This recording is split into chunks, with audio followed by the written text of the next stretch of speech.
Hello, Jen. Hi, Emma. How are you? Hello, I'm very well, thank you. How are you? Good. Good. Well, thank you so much for being on JNet Radio. I love phoning abroad, even though sometimes we feel like Ireland is, we're all part and parcel, but, it's lovely to phone you guys over there. And so tell us a little bit about yourself, Jen, about, what you're involved with, and maybe a bit about your family, because I know that you obviously have an autistic child. I do, yes, yeah.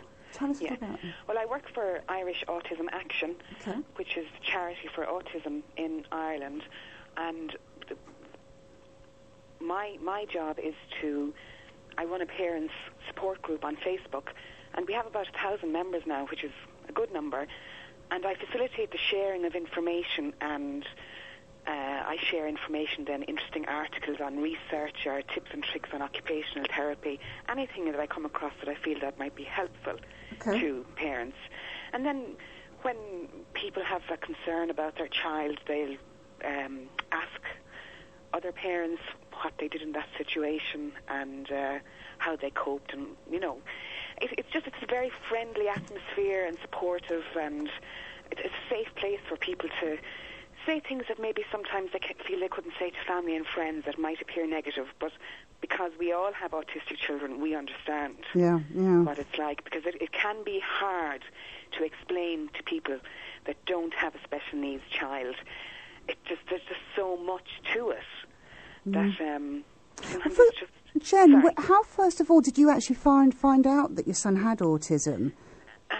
When my son was 18 months old, I had a 2-month-old baby at the time, and I was just watching him play one day, and I realised that he wasn't looking at me, and that he used to have words and he hadn't been saying them for a while, and he was just in his own world, and he just seemed so busy all the time.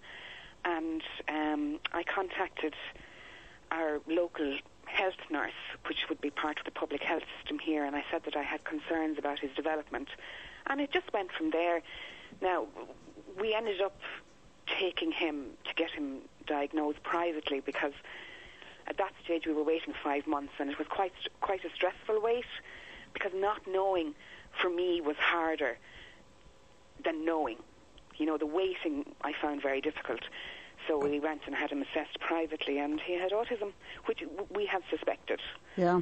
So it wasn't a huge shock, but it was nice to be told and nice not to have to wonder. Yeah.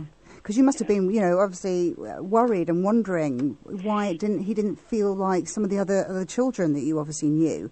So it must have been tough. Yeah, well, I have an older child as well, so I knew that he wasn't developing quite the same way that my elder child had. Yeah. So that probably made the difference in why we saw it so early, because if it's your first child, sure, it's very hard to know because you don't have the experience.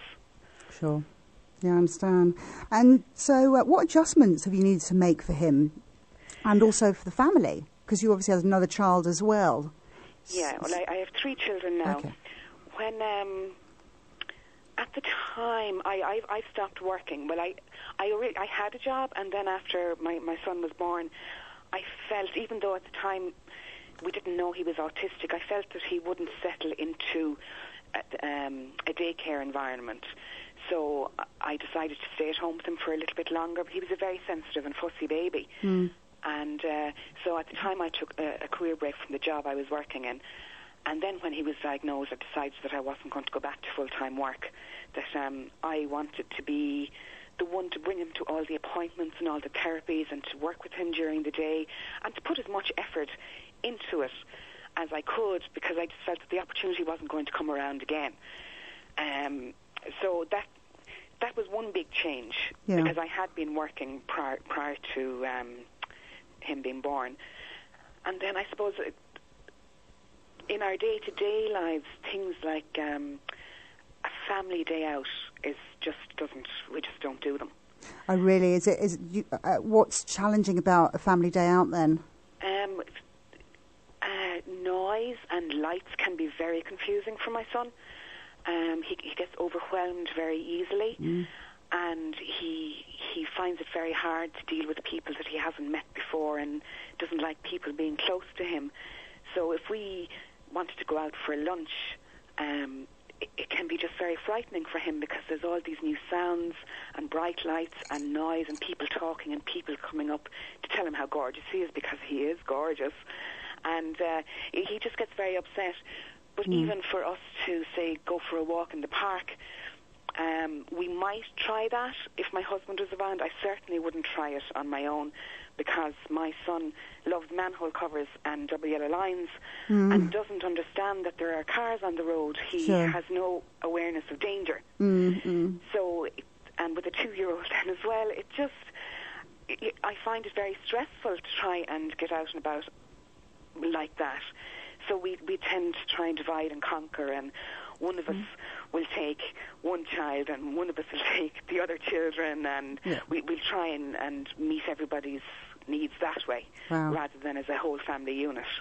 So how's that? Because I know we've had various questions in, but how challenging or the trouble has that caused some troubles or challenges within your relationships as well? Because I know that I'm going to be speaking with Pam later, and I know that you guys know each other. We do, and Pam was obviously telling me that, some statistics around relationships and stuff, and it can be challenging that you have to really, be, really connect together and realise that you've got to work together and be together as a unit. But can it be tough? I mean, it's very much a teamwork, and we both have to be coming from the same angle.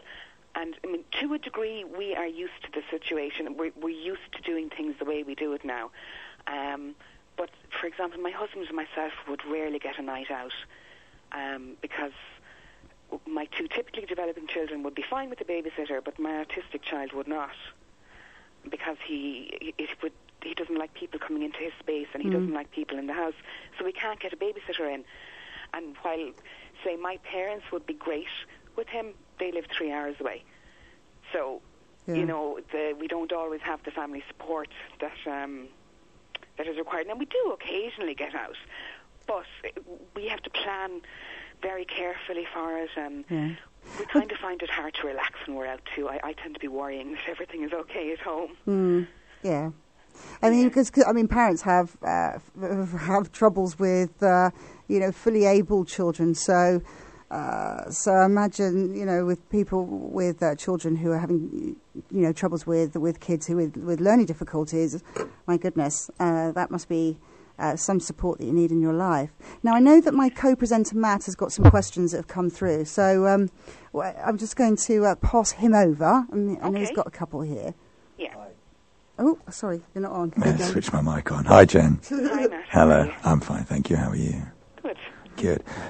I just wanted to ask you something, actually, going back to what you were saying before about giving up work and that kind of stuff. What were your employers like?